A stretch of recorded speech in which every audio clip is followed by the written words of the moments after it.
Jadi waktu tu dia fikir lah, and fikir ting, dia dapat idea. Korang tahu tak apa yang dia nak buat? Dia nak potong dua.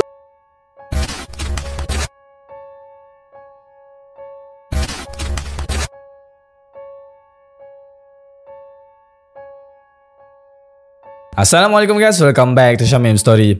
Okay guys, Syamil rasa dalam banyak-banyak kisah jenayah yang Syamil dah kongsikan dekat korang kan, biasanya kisah jenayah yang terjadi dekat sesuatu tempat tu, kalau ianya tak dilakukan secara individu, ianya mesti akan melibatkan sebuah kumpulan, betul tak? Tak kisahlah satu kumpulan yang kecil ke atau dilakukan dalam sebuah kumpulan yang besar ke, itu benda-benda yang biasalah yang berlaku dalam kisah-kisah jenayah ni. Tapi untuk story yang Syamil nak kongsikan dekat korang kali ni, kisah jenayah ni adalah sebuah kisah jenayah yang dilakukan secara berkumpulan juga. Cumanya sebelum kumpulan yang mereka bina ni menjadi sebuah kumpulan yang gila, orang cakap kan, jenayah ni hanya dimulai oleh satu pasangan yang bernama Bonnie dan juga Clyde. Diorang ni kira couple lah. Tapi serius, pasangan ni punya jenayah memang hardcore gila. Macam-macam dia buat. Dia pergi merompak bank, dia curi senjata, dia rompak kedai, and macam-macam lagi. Tapi benda yang paling gila lah yang diorang buat kan, dalam masa lebih kurang setahun lebih, 2 tahun macam tu, diorang dah berani ambil nyawa polis ramai 10 orang. Korang bayangkanlah betapa ganasnya Bonnie and Clyde ni. That's why lah diorang ni dah dinobatkan sebagai pasangan penjenayah duo paling berbahaya dekat Amerika Syarikat satu ketika dahulu. Okay, Syamil tak nak spill banyak-banyak, nanti korang tak suka pula kan. Kalau korang nak tahu kisah tentang Bonnie and Clyde ni, macam biasa, sebelum korang teruskan video ni, sudilah kiranya korang menekan butang like terlebih dahulu. Dan jangan lupa, untuk korang yang masih belum tekan butang subscribe tu, please korang tekan sekarang guys. Button subscribe tu free je, tak kena bayar pun. Okay, dah tekan? Kalau dah tekan, let's jump into the story.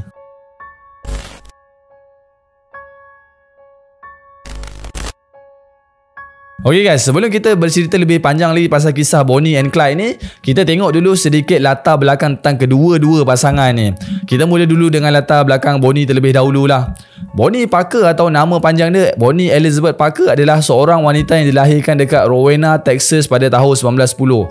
Kalau ikutkan, Bonnie ni sebenarnya bukanlah lahir dalam background keluarga yang tak baik tau guys. Mak dia okey, bapak dia okey. Kiranya semua tentang family dia dan cara dia membesar pun bukanlah dia ni tumbuh sebagai seorang budak yang nakal lah. Bonnie ni anak kedua dari 3 orang adik-beradik. Ayah dia seorang tukang batu dan mak dia adalah seorang suri rumah sepenuh masa. Tapi masa Bonnie ni berumur 4 tahun, ditakdirkan ayah Bonnie ni dah diserang penyakit jantung dan dia meninggal dunia tanpa meninggalkan sumber kewangan yang cukup pun untuk anak-anak dan isteri dia. Jadi disebabkan tu, selepas ayah Bonnie ni meninggal dunia, hidup diorang memang susah gila sampaikan mak dia ni tak mampu lagi dah nak menyara anak-anak dia yang lain. Yelah, single mom, lepas tu dengan nak sara 3 orang anak pula tu, dengan tak kerja pula kan. Memang susah lah hidup diorang ketika tu. Jadi selepas dah tak mampu lagi untuk duduk di kawasan mana yang diorang duduk tu, mak Bonnie yang bernama Emma Parker ni dah decide untuk balik semula ke kampung halaman dia yang terletak dekat kawasan yang dikenali sebagai Cement City, which is kawasan tu adalah sebuah kawasan kampung sikit dan ianya terletak dekat West Dallas, Texas, Amerika Syarikat. So dekat situlah mak Bonnie ni cari kerja, bina kehidupan baru, dan Bonnie ni dibesarkan dari umur 4 tahun sampailah dia dewasa dekat West Dallas tu. Untuk pengetahuan korang, semenjak kecil lagi Bonnie ni adalah seorang budak yang memang pandai menyanyi tau guys. Dia suka naik pentas, dia suka berlakon, dan waktu tu dia cakap kalau ada rezeki satu hari nanti, dia memang nak jadi seorang pelakon guys. Itu macam satu impian lah untuk dia. Tapi macam biasalah, tak semua yang kita rancangkan tu akan jadi kenyataan, betul tak? Masa umur Bonnie ni 15 tahun, Bonnie ni dah jatuh cinta pula dengan seorang budak lelaki yang bernama Roy Thornton guys. Punyalah diikutkan sangat hati dia waktu ni.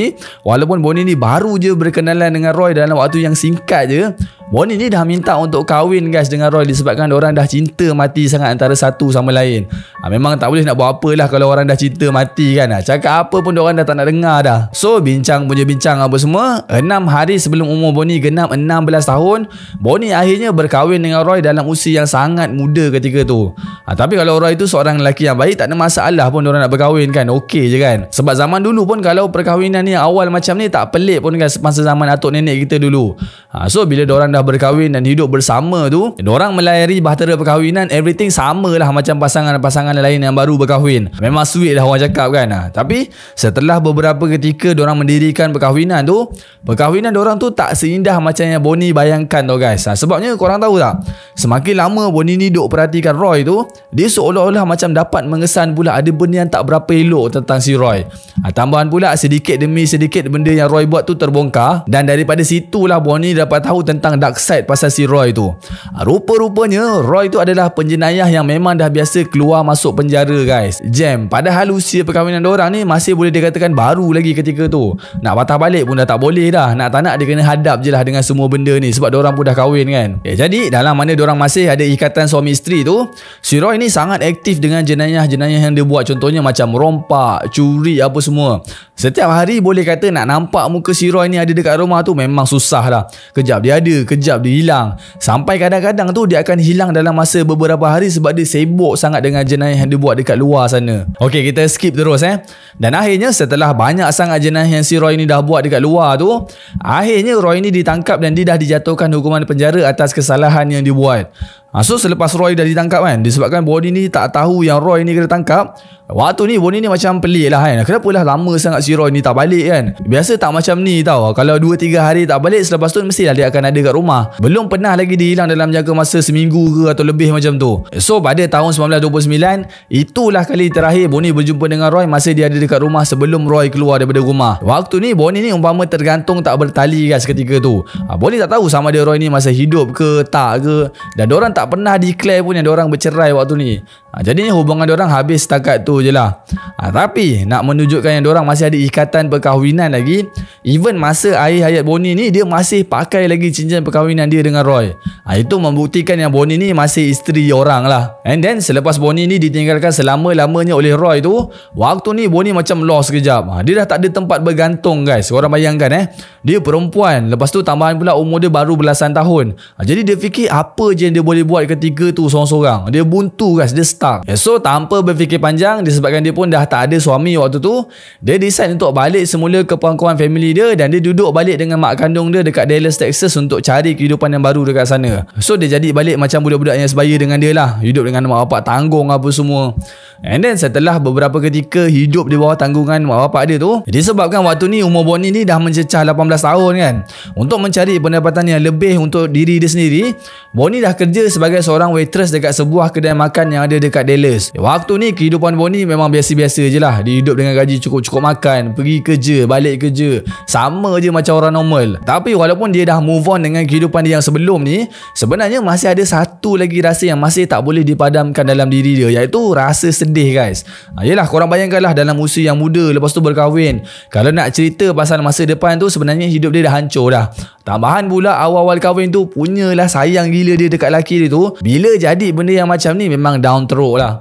Jadi untuk nak meluahkan rasa sedih, sunyi, gelisah apa semua, Bonnie ni lebih suka meluahkan segala perasaan sedih dia dekat dalam diary milik dia. Sebab dia rasa dengan cara macam tu je lah dia mampu ubah sakit dalam diri dia.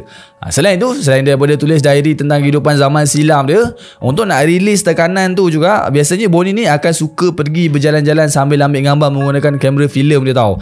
Memang banyak lah gambar-gambar yang dia ambil ketika tu. Dia posing, dia pergi sana sini. Tapi walaupun dia dah buat macam-macam benda untuk pulihkan kesakitan dalam jiwa dia, dia still juga ada rasa satu lubang kekosongan dekat dalam hati dia yang dia sendiri tak tahu macam mana nak mengisi kekosongan tu. Senang cerita, waktu ni hati dia dah terbuka lah untuk orang lain dan dia memang dah bersedia untuk bercinta balik. So tak lama selepas tu, disebabkan nak mengisi kekosongan dekat hati dia tadi, pada tahun 1930 ditakdirkan Bonnie ni dah berkenalan dan berjumpa dengan seorang lelaki yang bernama Clyde Barrow.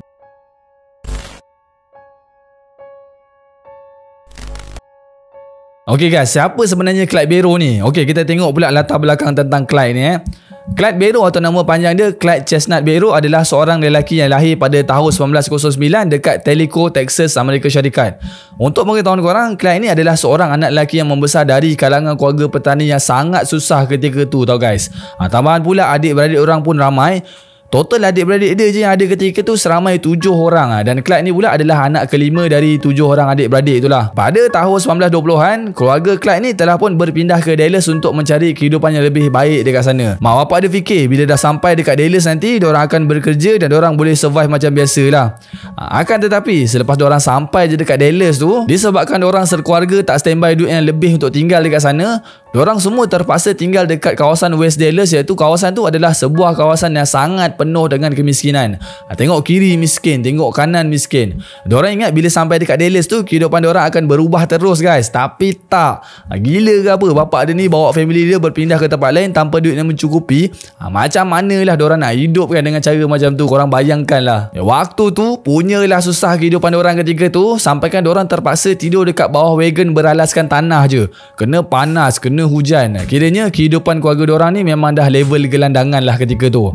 Tapi nasib baik diorang survive dengan cara tu tak lama tau guys. Tak lama selepas tu, bila family Clyde ni dah mula bekerja dan diorang dapat kumpul duit sikit-sikit, akhirnya diorang dapat beli kemah dan diorang tinggal dekat dalam kemah pula. Walaupun still lagi susah, tapi okey lah sikit daripada diorang tidur bawah wagon tadi kan. Korang bayangkan lah macam mana lah diorang satu family semua duduk ramai-ramai dekat dalam sebuah kemah je. Confirm sempit gila. Kemudian masa umur Clyde 17 tahun, Clyde ni dah ditangkap buat kali pertamanya disebabkan dia dah bawa lari kereta sewa yang dia dah sewa dekat orang. Sebenarnya kalau ikutkan dia ni bukanlah nak bawa lari pun kereta tu. Cumanya dia dah gunakan kereta sewa tu lebih daripada masa sebenarnya dia patut pulangkan kereta tu balik. Contohnya dia nak kena pulangkan kereta hari sekian-sekian, tapi bila owner dah tunggu-tunggu, dia tak pulang-pulangkan pun balik kereta tu. Jadi selepas owner kereta sewa ni dah buat report polis, that's why lah Clyde ni ditangkap atas kesalahan yang dia buat tu. Tapi apalah sangat kena tangkap kalau setakat tak pulangkan kereta sewa je kan. Walau bagaimanapun, ini antara jenayah pertama yang Clyde ni berjaya buat. Tapi nak kata jenayah pun macam tak juga kan, sebab tak ganas langsung weh. Bila masuk lokap orang tanya, kau kena tangkap sebab apa? Aku kena tangkap sebab aku lambat pulang kereta sewa. Macam mana, gangster tak saya? Jam member dengar kalau macam tu kan. Ingat kan buat jenayah apa sampai kena tangkap sampai macam tu sekali? Sekali lambat pulang kereta sewa dah. Tapi dah nama pun salah, pusing-pusing macam mana sekali pun tetap salah juga kan. Tak lama selepas dia kena tangkap sebab tak pulang kereta sewa tu, korang tahu tak, sekali lagi Clyde ni ditangkap disebabkan dia simpan ayam Belanda yang dia curi dari rumah jiran dia dengan abang dia bernama Buck Barrow. Time ni dah nampak dah true colour Clyde ni sikit-sikit. Diorang ni dah mula menunjukkan yang diorang ada sifat-sifat kejahatan dalam diri diorang. Tapi benda yang dia buat tu still kecil lagi. Sampailah pada tahun 1927 sehinggalah tahun 1929. Walaupun Clyde ni dah bekerja ketika tu, dalam masa yang sama dia ni juga dah buat banyak jenayah. Contohnya pecah peti besi, rompak kedai, curi kereta. Ambil sebelum ni kan dia kena tangkap sebab tak pulang kereta sewa, curi ayam apa semua kan. Kali ni dia tak main jenayah kecil-kecil lagi dah. Dia terus buat jenayah yang besar punya.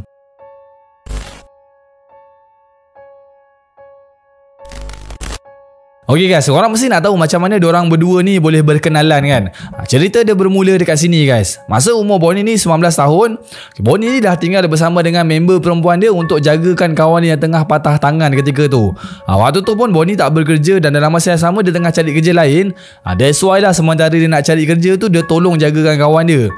Nak dijadikan cerita, kebetulan ada satu hari ni kawan lelaki member Bonnie ni nak datang ke rumah untuk melawat member dia yang sakit tu. Jadi sebelum kawan lelaki dia tu sampai, Bonnie ni dah pergi ke dapur dan dia pun sediakanlah secawan hot chocolate untuk tetamu dia akan sampai nanti. And then waktu dia tengah kacau-kacau air coklat tu, kawan lelaki dia pun sampai and then dia pun hidangkanlah terus air coklat tadi dekat tetamu yang ada pada waktu tu. And dekat sinilah pertama kalinya Bonnie bertentangan mata dengan Clyde dan diorang mula jatuh cinta pandang pertama antara satu sama lain guys. Orang cakap apa tu? Love at the first sight. Lebih kurang macam tu lah.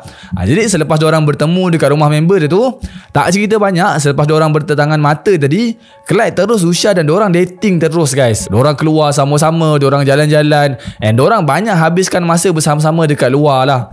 Akan tetapi dalam mana diorang tengah hangat bercinta tu, percintaan diorang terganggu disebabkan Clyde ni ditangkap atas kesalahan mencuri kereta. Alamak, kali ni macam silap pilih orang lagi pun ada kan. Tapi serius, bila Bonnie dapat tahu pasal hal ni, dia punya reaction tu memang tak sama langsung macam pasangan dia sebelum ni.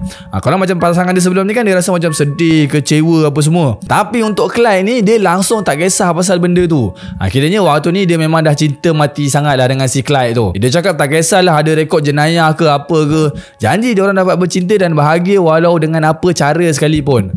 Jadi apabila Clyde dah dipenjarakan, Bonnie dia pergilah jenguk dia beberapa kali dekat penjara tu. Dia memang bagi sokongan yang gila-gila dekat si Clyde tu. Tapi ada satu ketika tu, masa Bonnie datang melawat macam hari-hari kebiasaannya, dia sebenarnya dah menyeluduk masuk senjata untuk diberikan dekat si Clyde tu. Tak tahulah dengan cara macam mana dia buat ketika tu. Tapi selepas je Clyde dah dapat senjata daripada Bonnie tadi, Pada 11 Mac 1930, dengan menggunakan senjata tersebut, dia dah berjaya melarikan diri dia dari penjara McLennan County untuk bebaskan diri dia daripada penjara tu. So time tu dia memang dah bebas lah. Dia cakap bolehlah dia bersatu balik dengan Bonnie selepas keluar ni.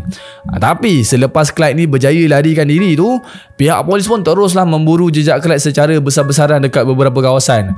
Dia jadi orang yang wanted gila guys waktu tu. And sorok punya sorok, seminggu selepas tu pada 18 Mac 1930, Clyde ditangkap semula dan dia dihantar pula ke penjara Huntsville pada April 1930. Waktu ni memang susah gila lah dia nak larikan diri. Dekat penjara baru ni dia memang kena kawal ketat-ketat punya lah dengan pegawai penjara. Kemudian pada September 1930, Clyde dah ditugaskan untuk bekerja dekat sebuah ladang penjara Estam pada usia 21 tahun. Tapi apa yang menjadi mimpi ngeri dekat si Clyde ni, masa dia tengah berada dekat dalam penjara tu, dia ni dah menjadi mangsa nafsu oleh salah seorang banduan lain yang ada dekat penjara tu. Masalahnya member tu lelaki guys. Lelaki kena dengan lelaki, memang baran lah member. Jadi disebabkan dendam yang ada pada orang yang buat dia macam tu, ada satu masa tu bila Clyde tengok dekat kawasan penjara tu macam clear sikit, dia ambil batang paip besi dan dia hayun batang paip tu tepat ke kepala banduan tu sampai meninggal banduan tu dekat situ guys. Mana tanya, dia hentak paip tu sekuat hati dia sampai tengkorak orang tu pecah. Memang meninggal lah cerita dia. Tapi nasib Clyde ni memang baik lah waktu ni tau. Ada seorang kawan banduan Clyde ni dengan secara rela hati dia nak cover perbuatan Clyde pada ketika tu. Dia cakap tak apa, biar aku je yang mengaku. Alang aku dah kena penjara seumur hidup ni, biar aku je lah yang tolong selamatkan kau jangan risau. So Clyde pun terselamat dari semua pertuduhan tu. Jadi selepas beberapa ketika Clyde bekerja sebagai buruh dekat ladang penjara, dia dah mula rasa tak tahan. Dia cakap macam manalah dia nak lepaskan diri daripada sini Jadi waktu tu dia fikir lah, and fikir ting, dia dapat idea. Korang tahu tak apa yang dia nak buat? Dia nak potong 2 jari kaki dia untuk elakkan diri dia bekerja dekat ladang tu. Dan dalam masa yang sama, kalau nasib dia baik, biasanya penjara ni akan lepaskan orang-orang yang OKU macam dia lah. Tapi serius, benda ni kelakar gila tau. Sebelum Clyde ni nak potong jari dia sebenarnya tak tahu pun tau yang mak dia dah hantar petition untuk bebaskan dia daripada penjara. Dan surprisingly, petition tu pun dah diterima dah. Bapak jadi memang sia-sia je lah dia potong jari kaki dia kan. So pada 2 Februari 1932, akhirnya Clyde dibebaskan dari penjara. Dan waktu dia keluar ni, serius Clyde yang sekarang ni sangat berbeza dia punya perwatakan dia daripada Clyde yang dulu. Tak tahulah ilmu apa yang dia dah timba selama dia duduk dekat dalam penjara tu kan. Tapi mengikut kakak Clyde sendiri, dia cakap sesuatu yang mengerikan mesti dah berlaku dekat dia masa dia dekat dalam penjara tu. Sebab daripada mata kakak dia ni, Clyde ni memang dah lain gila lah perwatakan dia. Jadi selepas je Clyde dah keluar daripada penjara tu, dia meneruskan lagi kerja-kerja jahat dia, di mana dia bergabung pula dengan seorang kawan dia yang bernama Rafal. Time tu bermulalah kerja-kerja jahat diorang pergi rompak kedai runcit, stesen minyak, dan dalam masa yang singkat je, dia dengan kawan dia tu dah berjaya rompak lebih daripada 10 buah bank. Memang gila betul lah dia ni. Kali ni dia memang betul-betul ganas kan, sebab dia dah start menggunakan senjata api untuk buat serangan tu. Tapi korang terfikir tak, kenapa si Clyde ni boleh jadi ganas sama macam tu sekali, padahal dia dah kena tangkap dah sebelum ni? Untuk beritahu korang, tujuan Clyde ni pergi rompak bank apa semua sebenarnya bukanlah untuk kumpul harta yang banyak pun, tapi dengan duit yang banyak nanti dia nak beli senjata banyak-banyak dan dia nak serang balik penjara Texas disebabkan penderaan yang dia pernah alami selama dia berada dekat dalam penjara sebelum ni. Senang cerita, apa yang dia alami dekat dalam penjara tu memang pelik lah. Tapi dah nama pun penjara kan, mana ada penjara yang boleh duduk bersenang-senangan dekat dalam tu, betul tak?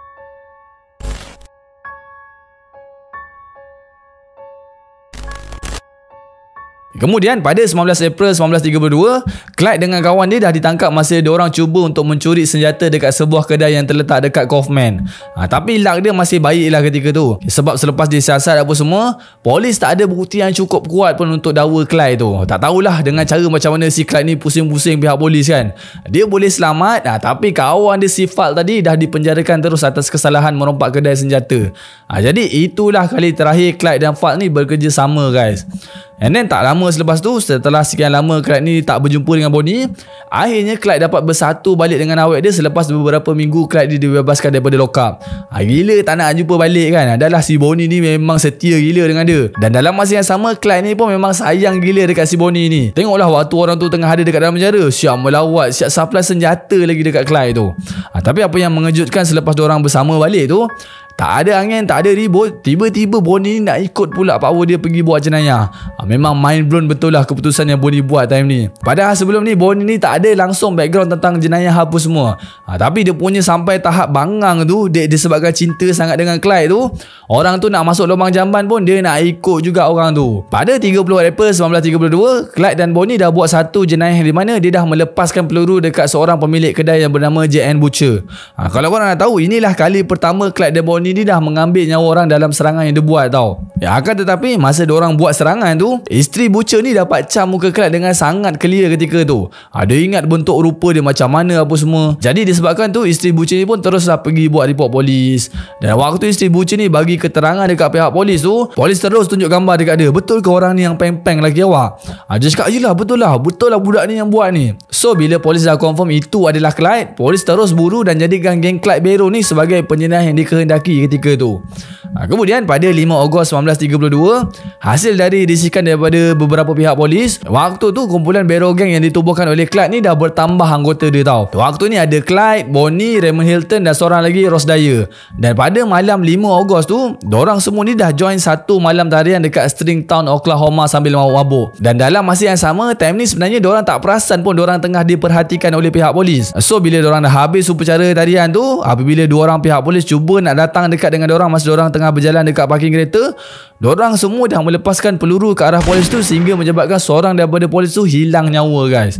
Waktu ni Clyde ni memang dah tak boleh nak dijangka lah. Sebab apa dia fikir kali ni dia nak selamatkan diri dia je. Dia cakap sesiapa sahaja yang cuba nak menghentikan apa yang dia buat ketika tu, dia tak teragak-agak pun untuk habiskan orang tu macam tu je. Tak kisahlah orang tu polis ke orang biasa ke. Kemudian pada malam Christmas 1932, setelah Raymond Hilton dengan Ross Dyer ni dah tak join lagi kumpulan Barrow Gang, Jones yang berumur 16 tahun dah join kumpulan Barrow untuk melakukan jenayah yang seterusnya pula. Tapi jangan sangka budak 16 tahun ni tak ada function guys. Baru sehari selepas dia join kumpulan tu, Jones ni dah mampu menghilangkan nyawa seorang lelaki masa diorang rompak sebuah kereta dekat Temple Bell County, Texas. Semudah macam tu je dihilangkan nyawa orang kan. Masalahnya budak tu budak lagi. Memang rosak lah budak tu bila join Barrow Gang ni.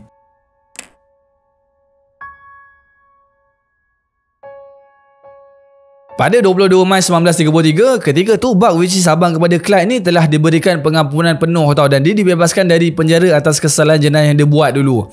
Jadi selepas dibebaskan dari penjara tu, Buck dengan isteri dia yang bernama Blanche telah pergi ke tempat persembunyian Barrow Gang, dan purpose diorang datang tu sebenarnya diorang nak pujuk Clyde ni untuk serah diri dekat pihak berkuasa je. Tapi korang bayangkanlah, orang yang baru keluar daripada penjara, lepas tu nak bagi nasihat dekat orang yang dah biasa buat jahat suruh bertaubat pula, memang kena palau teruk je lah. And then apa yang diceritakan oleh Blanche, which is kakak ipar kepada Clyde tu, masa diorang pertama kali datang ke tempat penyembunyian Barrow Gang tu kan, apa yang diorang tengok ketika tu, tempat penyembunyian diorang tu memang teruk gila. Dah lah kotor, bersepah dengan botol arak, kad judi bersepah sana sini. Apa yang Blanche cakap juga, punyalah teruk lifestyle diorang ketika tu. Setiap hari diorang akan minum bir dekat pot diorang tu dalam jumlah sekotak sehari untuk seorang minum je. Gila betul, bukan sebotol sehari, sekotak sehari guys. And then ada satu ketika tu, bila mana diorang tengah mabuk-mabuk main kad apa semua, dalam masa yang sama waktu tu Clyde tengah mengemas sikit-sikit tau dekat dalam rumah diorang tu. Tiba-tiba masa Clyde tengah lap-lap senapan kemujaan dia, dengan secara tak sengaja Clyde ni dah terlepaskan satu tembakan rambang dekat dalam rumah tu. Mungkin waktu dia bersihkan senapan tu, dia tertarik picu senapan tu ke apa kan. Jadi selepas peluru tu dah dilepaskan, bunyi peluru tu dalam masa yang sama telah pun mengakibatkan salah seorang jiran Clyde ni terdengar jelas bunyi peluru tu. So jiran dia macam risau lah, takutlah ada apa-apa yang jadi dekat rumah Clyde tu kan. Disebabkan takut ada benda buruk yang berlaku dekat situ, seorang jiran Clyde ni terus melaporkan kejadian yang dia dengar tadi dekat balai polis Joplin, Texas. So setelah polis dah menerima laporan dari jiran Clyde tadi, pada 13 April 1933, polis dah kumpul 5 orang anggota dan diorang semua bergerak terus ke rumah Clyde untuk buat sedikit siasatan terhadap owner rumah. Tapi waktu ni sebenarnya polis mula syak macam ada benda yang tak kena tau dengan rumah tu. Sebabnya jiran Clyde yang buat laporan sebelum ni dah bagi info yang agak mencurigakan juga tentang owner rumah tu. Contohnya macam selalu dengar bunyi bising, selalu nampak orang ramai dekat rumah tu. So bila polis sampai, polis pun bagilah salam dekat pintu rumah dia. Assalamualaikum, boleh keluar tak? Siapa di dalam? Saya di luar. Tapi waktu diorang datang ni, bukanlah diorang diorang datang dengan preparation yang gila-gila pun. Diorang just datang simple-simple je. Tapi bila Clyde dapat tahu yang dekat luar rumah dia tu adalah polis, dia terus prepare senjata dan dia cakap balik dekat polis tu macam ni. Okey, kejap, saya tengah masak kari kepala otak ni. Nanti settle saya keluar. Tunggu jap. So the moment masa Clyde buka je pintu, dia terus pam dekat polis yang ada dekat luar rumah dia. Time ni berterabur lah polis-polis tu lari nak selamatkan diri ketika tu. Tapi yang malangnya, daripada peluru yang dilepaskan tu, 2 daripada anggota polis tu dah hilang nyawa dekat situ dan 3 daripada diorang sempat melarikan diri dalam keadaan yang tercedera. Waktu ni kira kantoi lah tempat persembunyian Bero Gang tu. So sebelum anggota polis yang lain datang untuk tangkap diorang semua menggunakan peluang tersebut untuk masuk ke dalam kereta dan diorang lari meninggalkan markas diorang tu menggunakan sebuah kereta. Time ni anggota Bero Gang ni dah jadi 5 orang tau guys. Yang pertama Clyde, Bonnie, Buck, Blush dan juga Jones. Padahal sebelum ni Buck dengan Blush tu just datang rumah untuk nak nasihat Clyde balik ke pangkal jalan je. Tup dia terjoin sekali pula Bero Gang tu. Selepas diorang dah melarikan diri tu, polis dah menggeledah semua barang-barang yang ada dekat dalam rumah dia tau. Waktu ni memang banyak gila lah barang-barangan yang masih ditinggalkan dekat dalam rumah tu. Mana taknya diorang lari pun dalam keadaan tergesa-gesa kan. Memang diorang tak sempat lah nak bawa apa-apa time tu. So daripada hasil geledahan polis tu juga, polis jumpa banyak barang-barang yang diorang tinggalkan. Antaranya polis jumpa banyak senjata, peluru, dan polis jumpa juga banyak gila gambar-gambar Bonnie dan Clyde tengah posing dengan senjata yang diorang ada. Dalam gambar tu memang nampak yang diorang tengah action gila lah dengan kehidupan diorang. Sambil pegang senjata, hisap cerut, posing dekat kereta curi and macam-macam lagi. And then selepas diorang dah berjaya melarikan diri dari Texas sebelum ni, sebenarnya Bero Gang ni dah lari ke Minnesota, which is kawasan tu adalah Upper Midwestern Amerika Syarikat, yang di mana ianya bersempadan dengan banyak tempat antaranya Canada, Manitoba, Ontario. Tapi Clyde ni memang bijak ketika tu. Korang tahu tak kenapa Clyde ni bawa kumpulan tu lari sampai ke sempadan tu? Ketika tu undang-undang sebenarnya dah menetapkan polis dekat sesebuah negara atau sesebuah negeri ni sama sekali tak boleh nak melepasi negara lain untuk buat siasatan atau kejar penjenayah. Kalau boleh pun diorang semua kena lalui banyak prosedur lah. Which is kalau Clyde ni dah ke seberang negara lain, memang susah lah polis nak tangkap dia dekat negara tu. Tapi sebenarnya itu macam taktik je lah. Sepanjang Bero Gang ni berada dekat sepadan tu, Bero Gang ni tak pernah sekali pun keluar daripada negara lain untuk lari. Sebab diorang fikir buat apa diorang nak lari kan. Selama 3 bulan diorang stay dekat sepadan tu, polis tak pernah sekali pun dapat track diorang. Kemudian pada bulan Mei 1933, selepas 3 bulan diorang senyap dalam melakukan sebarang aktiviti jenayah, pada bulan Mei tu diorang keluar semula daripada sepadan dan diorang cuba untuk merompak sebuah bank yang ada dekat Indiana pula. Bukan tu je, diorang curi kereta milik pasangan Dillard Darby dan juga Sophia Stone dan siap diorang jadikan mangsa diorang tu sebagai tebusan lagi. So lain jadi panas balik lah. Kalau sebelum ni diorang senyap dekat sepadan tu kan, polis tak dapat nak jumpa diorang, betul tak? Jadi disebabkan semakin banyak jenayah-jenayah yang kumpulan Bero ni dah buat, kehidupan kumpulan diorang tu menjadi lebih susah, yang di mana diorang diburu setiap masa, setiap inci pergerakan diorang. Nak pergi sana tak boleh, nak pergi sini tak boleh. So apa yang diorang buat waktu tu, untuk nak mengelakkan diri diorang kena tangkap, diorang telah pun menggunakan hutan sebagai tempat penyembunyian diorang. Dekat situlah diorang mandi, dekat situlah diorang tidur. Tapi pergerakan diorang tu taklah statik dekat satu tempat je. Diorang akan berpindah dari satu hutan ke satu hutan yang lain. And then setelah sekian lama diorang bersama-sama travel ke sana ke sini, disebabkan diorang semua ni bergerak 5 orang dalam satu kereta yang sama kan.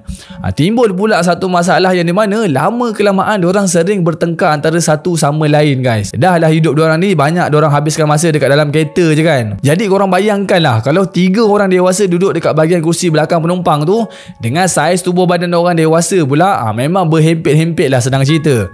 Jadi disebabkan terlalu kerap sangat bergaduh je sesama diorang, waktu ni Clyde mula fikir, daripada diorang asyik bergaduh je macam ni kan, apa kata diorang ni berpecah kepada 2 kereta.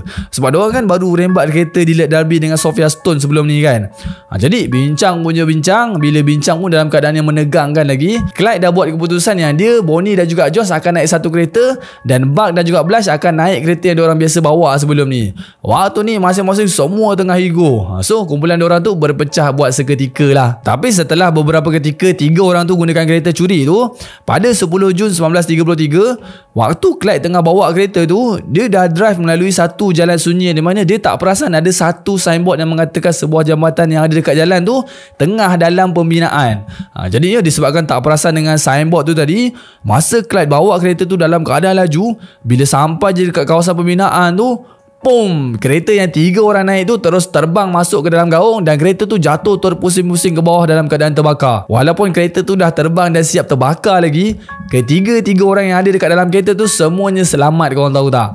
Biasalah orang jahat kan memang susah mati kan. Macam tu punya teruk jatuh dekat dalam gaung pun diorang boleh survive lagi, korang bayangkan lah. Cumanya waktu tu diorang mengalami kecederaan yang agak parah jugalah. Tapi waktu ni orang yang paling teruk mengalami kecederaan ketika tu adalah Bonnie tau guys. Sebab dia melecur tahap 3 daripada bahagian peha sampailah ke buku lali dia. Waktu ni sebenarnya tak ada seorang pun yang sangka si Bonnie ni boleh survive tau. Sebab kecederaan dia tu memang teruk. Bukan setakat terbakar biasa je. Daripada peha sampai buku lali dia tu, dia punya otot memang dah hangus teruk sampai kan boleh nampak tulang terkeluar dekat beberapa bahagian kaki dia.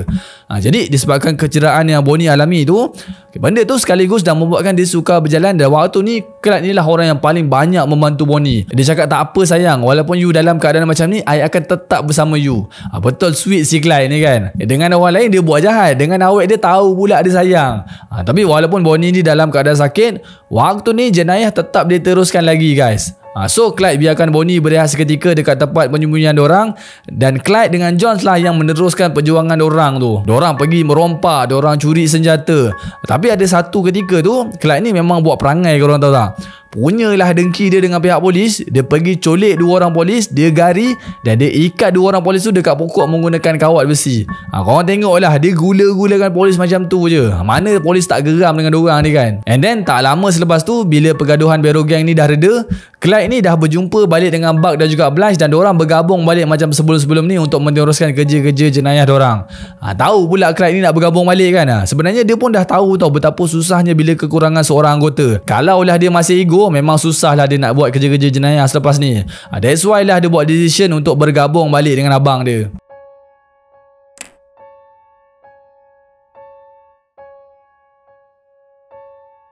Pada Julai 1933, disebabkan diorang semua dah bergabung semula, Barrow Gang ni buat keputusan yang di mana diorang stay dekat Platte City yang terletak dekat Missouri pula. Sebab macam yang korang tahu, selepas markas diorang ni dah di ambush sebelum ni, diorang semua ni tak pernah stay dekat satu tempat dalam jangka masa yang lama pun. Kejap diorang akan berpindah dekat sini, kejap diorang akan berpindah dekat sana.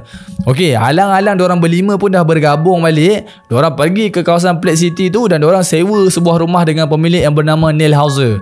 Okay, untuk mengetahui korang, selain Neil Hauser ni ada beberapa rumah sewa dekat kawasan tu kan. Dia ni juga mempunyai restoran yang famous dekat sebuah R&R yang tak jauh dari rumah sewa dia tu. Jadi boleh kata Neil ni antara orang yang agak dikenali ramai jugalah dekat kawasan ni tu. So bila dah deal apa semua, waktu tu yang menguruskan semua proses documentation nak pindah rumah tu adalah Blanche tau guys. Dia lah yang sign agreement, dia bayar apa semua. Tapi benda pertama yang Neil rasa curiga bila mana Blanche ni bayar semua duit deposit dan sewa rumah tu menggunakan duit shilling. Dia macam, apa asal pakai duit shilling? Tapi husnuzan je lah. Lagipun duit yang dia bayar tu pun dalam jumlah yang mencukupi, Neil cakap. So dia proceed je lah terus untuk bagi kunci dekat Blanche tu.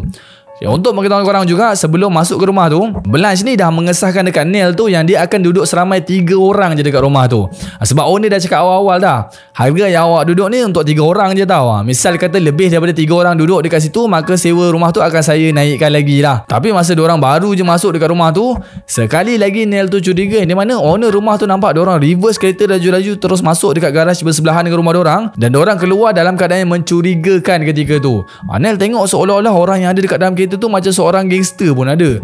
Bukan tu je, bila Neil perhati lagi, dia tengok ada 5 orang pula yang keluar daripada kereta tu dan terus masuk ke dalam rumah. Waktu ni Neil dah macam mula nak marah lah. Dia tak fikir lain dah, sama ada Blanche tu tipu dia ataupun ada something wrong yang akan dibuat dekat rumah tu. So waktu tu disebabkan Neil ni tak nak kecoh-kecoh lagi, dalam hati dia cakap bersangka baik je lah, mungkin kawan-kawan dia ni stay kejap je kot dekat situ. Diorang pun baru duduk, kan aku tiba-tiba pergi serang diorang macam tak sedap pula. Jadi dia belah daripada situ dan dia biarkan je lah orang-orang yang ada dekat rumah sewa dia tu. Tapi keesokan harinya, yang membuatkan Neil ni memang dah tak boleh nak husnuzon lagi, Blanche ni datang ke restoran milik Neil dan dia tapau 5 set makanan dan 5 set bia. Dekat sini terang-terang lah nampak yang dalam rumah tu memang ada 5 orang kan. Blanche ni sebenarnya tak tahu tau yang owner restoran tu adalah Neil Hauser guys. Jadi bila dia dah bayar kat cashier apa semua, Neil pun teruslah follow Blanche balik ke rumah sewa dia. Dan apa yang mengejutkan dekat sini pula, bila dia sampai je dekat rumah sewa tu, kali ni Neil nampak semua tingkap rumah milik dia tu dah ditampal dengan surat khabar. Gila ke apa semua tampal dengan surat khabar kan. Nampak sangat sangat yang orang dekat dalam rumah tu macam ada benda yang nak disorotkan dekat orang luar. Jadi disebabkan Neil tu pun dah terlampau curiga dengan apa yang orang-orang dekat dalam rumah sewa tu dah buat, dia pun teruslah bagi tahu dekat seorang pegawai polis, which is polis tu adalah regular customer yang selalu datang dekat restoran dia. Jadi dia ceritalah semua benda dekat polis tu, daripada awal Blanche tu sewa rumah, bla bla bla apa semua. Sebab Neil ni memang dah rasa ada benda tak kena dah dengan diorang semua. Kemudian ada satu hari tu, klien ni dah keluar untuk beli beberapa barang rumah dan juga ubat untuk rawat luka yang ada pada Bonnie dekat farmasi. Tapi masa klien sampai dan dia nak pilih ubat yang ada dekat farmasi tu, ahli farmasi yang ada dekat farmasi tu perasan yang klien ni adalah orang yang sama macam orang yang polis kehendaki selama ni. Jadinya lepas klien dah settle beli ubat tu, ahli farmasi tu pun apa lagi, dia terus hubungi pihak polis dan dia bagi detail yang secukupnya tentang apa yang dia nampak tadi. Waktu ni polis dah mula syak lah. Sebelum ni pun Neil ada buat laporan pasal masalah penyewa dia kan. Tambahan pula farmasi tu memang dah dekat sangat dengan area rumah Neil tu. Polis syak boleh jadi orang yang duduk dekat dalam rumah Neil tu adalah kumpulan Barrow Gang guys. So pada pukul 11 malam 20 Julai 1933, polis bersama beberapa anggota yang lain dah serbu terus rumah sewa Barrow Gang dan berlakulah kejadian berbalas peluru dekat rumah tu. Sini peng, sana peng.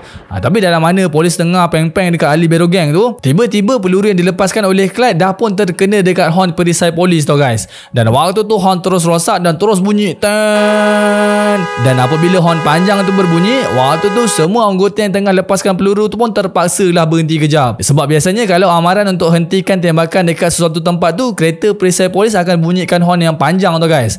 Disebabkan pihak polis dah tak lepaskan peluru lagi, that time ahli Barrow Gang ni ambil peluang tu, diorang terus masuk dalam kereta dan diorang lari tinggalkan rumah sewa tu macam tu je. Time ni dua ahli Barrow Gang ni tercedera teruk disebabkan tembakan yang polis lepaskan tau. Buck kena tembak dekat bahagian kepala dan Blanche pula terkena sepihan kaca dekat bahagian mata dia. So time ni diorang terpaksa lah lari buat kali yang ke 1234.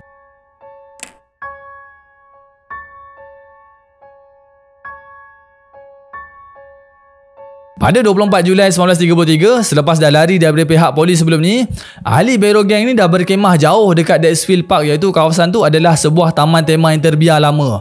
Waktu ni keadaan Buck dalam keadaan separuh sedar lah. Korang bayangkanlah kecederaan yang Buck alami waktu ni memang teruk gila guys. Disebabkan kepala dia terkena peluru sebelum ni, kesan daripada tembakan tersebut telah mengakibatkan tengkorak dia sampai berlubang, korang tahu tak? Memang keadaan dia tu dah 50-50 lah orang cakap waktu tu. Time ni semua orang yang bersama Buck memang tak expect langsung yang dia boleh bertahan lama guys. Sebab kecederaan dia tu memang teruk. Sampaikan ada satu masa tu, Clyde dengan John siap standby korekkan kubur lagi, siap-siap untuk Buck. Sebab diorang fikir bila-bila masa je Buck ni boleh mati. Contoh bila mati nanti senang lah sikit kerja diorang kan, diorang tinggal tanam je. Tapi selepas beberapa hari ada dekat kawasan Dexfield Park tu, penduduk tempatan yang ada dekat situ mula perasan ada beberapa cebisan balutan luka yang penuh darah ditinggalkan bersepah dekat sekitar kawasan situ. Jadi penduduk tempatan dekat situ macam syak ada benda tak kena lah.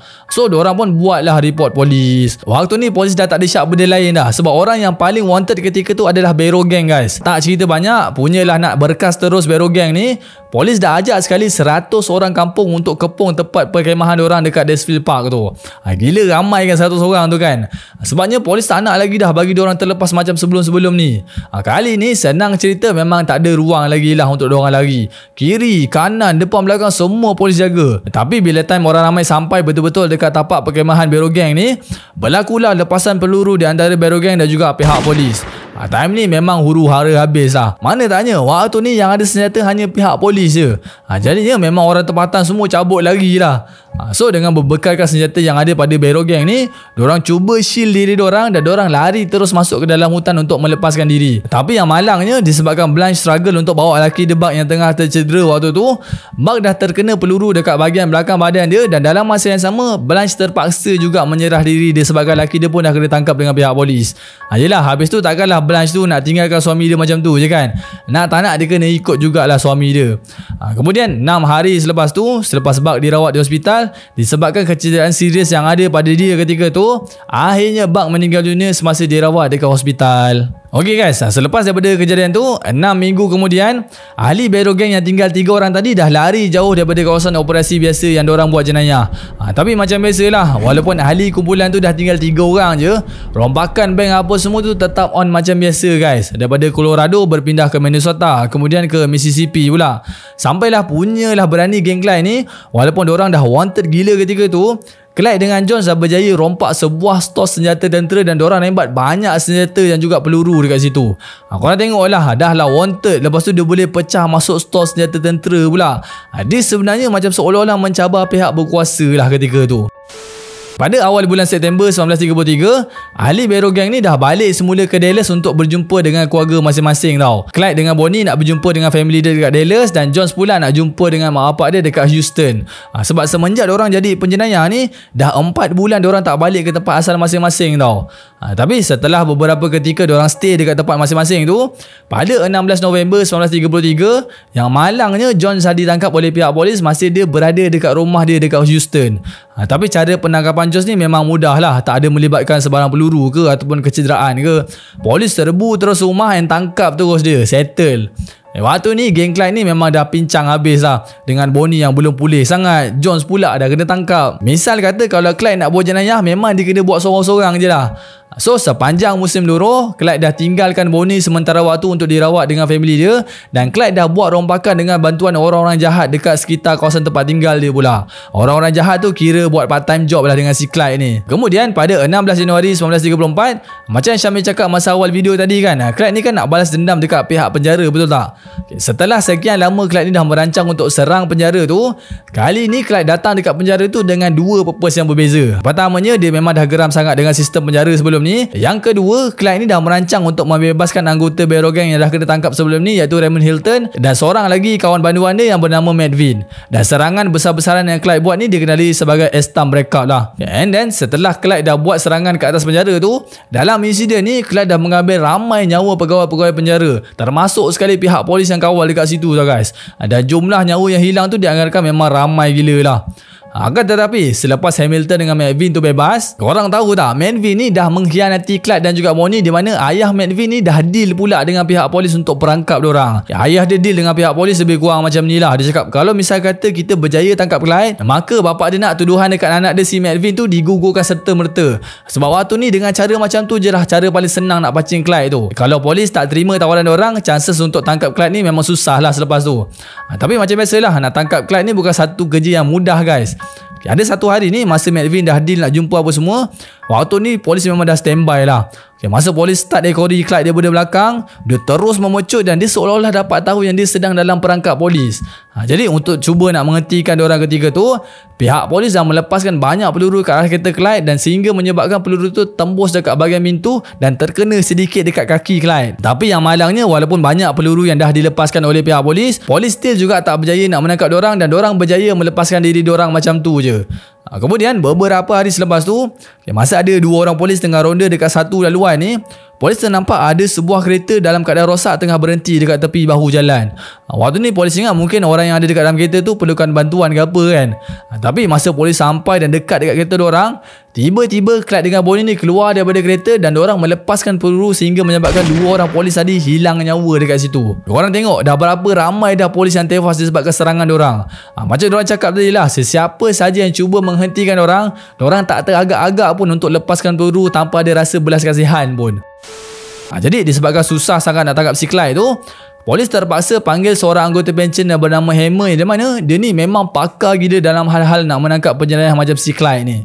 Untuk pengetahuan korang, rekod sepanjang dia berkhidmat sebagai penyiasat sebelum ni, Hammer ni dah berjaya membunuh 53 orang penjenayah dan dia mengalami 17 kecederaan selama dia berkhidmat sebagai pegawai penyiasat. Kiranya dia ni antara penyiasat yang power jugalah ketika tu. Jadi dengan bantuan Hammer ni, segala plan menjadi smooth tau guys. Dia memang dah plan baik lah untuk tangkap Clyde dengan Bonnie ni. Punyalah power si Hammer ni, sepanjang berhari-hari dia mengekori Clyde dan juga Bonnie, diorang sebenarnya sikit pun tak perasan yang tengah ada pihak penyiasat yang cuba follow rapat aktiviti yang diorang lakukan dari bandar tu ke bandar ni. Dan dalam masa yang sama, Barrow Gang ni tak tahu yang Hammer ni tengah rangka plan yang baik punya untuk tangkap diorang.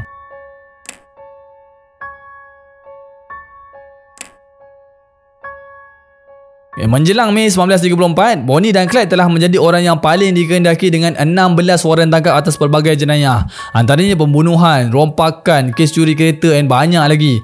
Jadi bila Hammer ni dah lama perhatikan orang, Hammer ni baru faham tau yang mana Clyde ni akan berpindah dari satu bandar ke satu bandar yang lain selepas dia buat sesuatu jenayah tu. Tapi walaupun Clyde ni dah pergi ke sana ke sini untuk buat jenayah, biasanya Clyde dengan Bonnie ni akan jadikan rumah McVin sebagai tempat berkumpul diorang. Padahal diorang tak tahu yang McVin ni dah rancang sesuatu dengan pihak polis.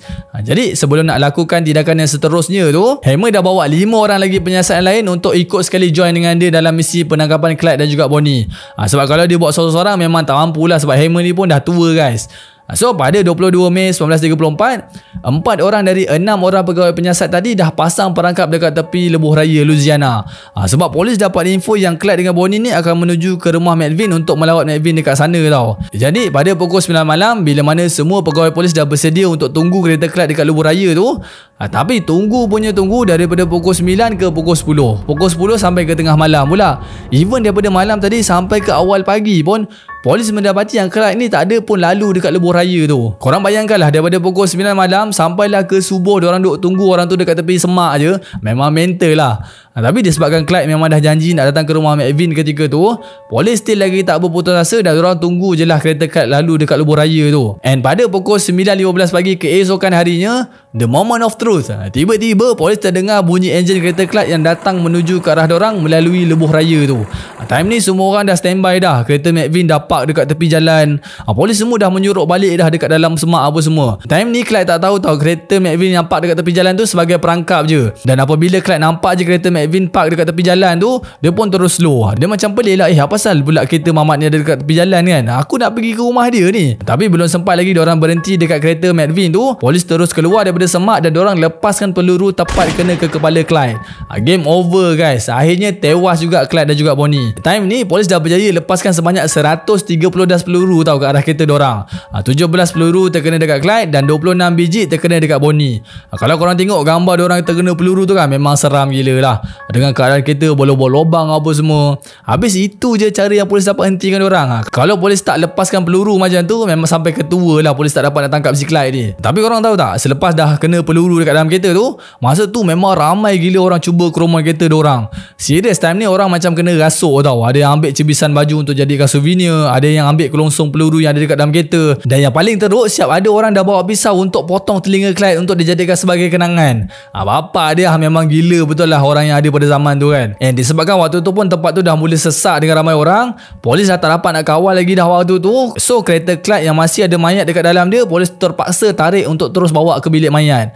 Dan pada 25 Mei 1934, maka berakhirlah perjalanan Bonnie dengan Clyde dekat dunia ni. Dan Bonnie dikebumikan dekat Crown Hill Cemetery, Dallas, Amerika Syarikat. Clyde pula dekat tanah perkuburan Western Heights bersebelahan dengan kubur abang dia Buck. Untuk pengetahuan korang, masa Clyde dan Bonnie ni hidup, diorang berdua ni sebenarnya dah berjanji tau, kalau diorang mati bersama-sama, diorang minta untuk jasad diorang tu dikebumikan secara sebelah menyebelah. Tapi dengan kisah hidup Clyde yang macam tu, dengan kisah jenayah apa semua kan, memang keluarga Bonnie ni tak izinkan lah. So that's why lah diorang dikebumikan dekat tanah perkuburan yang berbeza. Okay guys, untuk pengetahuan korang juga, kereta jenis Ford yang digunakan masa polis buat tangkapan terakhir tu, surprisingly masih ada sampai sekarang ni. Di mana ianya dah dipamerkan dekat Casino Nevada sebagai peringatan. Mungkin dengan kereta tu dipamerkan dekat situ akan memberikan sedikit pengajaran lah untuk orang ramai. So macam tu je lah cerita tentang Clyde dan juga Bonnie. Okay, macam mana story kali ni guys? Okay tak? Pengajaran yang kita boleh ambil daripada kisah pasangan Bonnie and Clyde ni, janganlah kita memilih jalan yang salah dalam kehidupan kita. Korang tengoklah, padahal pada awalnya diorang berdua ni sebenarnya bukanlah lahir dalam latar belakang keluarga yang buat jenayah pun. Tapi disebabkan mungkin nakkan kebebasan ataupun terlalu ikutkan sangat perasaan cinta tu, last jadi macam Bonnie ni lah. Power dia buat salah pun dia main ikut je. Last siapa pun tak dapat. Okay guys, macam biasa, kalau korang ada idea or apa-apa cerita yang best yang korang nak kongsikan dekat Syamim, korang just tinggalkan komen korang dekat bawah. Okay, berjumpa lagi kita di video yang akan datang. Terima kasih. Assalamualaikum. Bye bye.